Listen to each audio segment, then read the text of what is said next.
भेड़ या दुम्बे की ऊन काट ली गई तो उसकी कुर्बानी करना जायज़ है, और जिस जानवर का एक पाँव काट लिया गया हो उसकी कुर्बानी करना नाजायज़ है। जानवर को जिस वक्त ख़रीदा था उस वक्त उसके अंदर ऐसा ऐब न था जिसकी वजह से कुर्बानी करना नाजायज़ होती।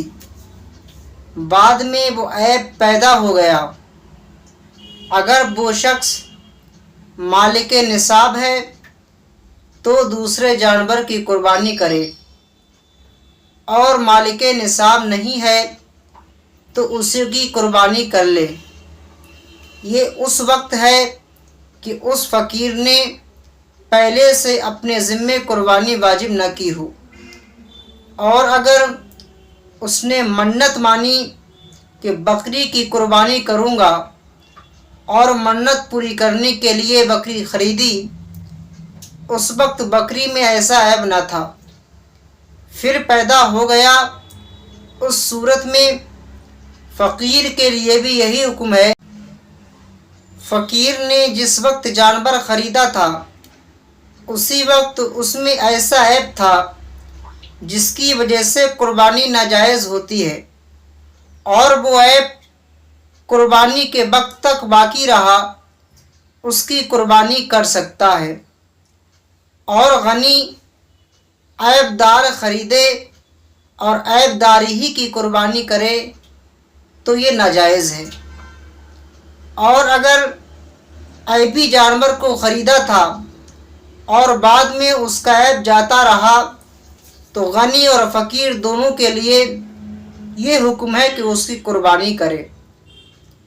मसलन ऐसा लागर जानवर ख़रीदा जिसकी कुर्बानी नाजायज़ है, यानी उस पर गोश्त वगैरह ना था, और उसके यहाँ वो फरबा हो गया, तो गनी भी उसकी कुर्बानी कर सकता है। कुर्बानी के वक्त जानवर उछला कूदा जिसकी वजह से उसके अंदर ऐब पैदा हो गया, तो ये ऐब उसमें मुज़िर नहीं है, उसके लिए कोई परेशानी नहीं है, यानी कुर्बानी हो जाएगी।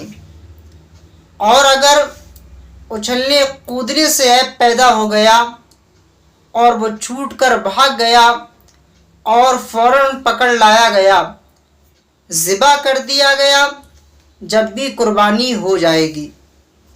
कुर्बानी का जानवर मर गया तो गनी पर लाजिम है कि दूसरे जानवर की कुर्बानी करे, और फ़कीर के ज़िम्मे दूसरा जानवर वाजिब नहीं है।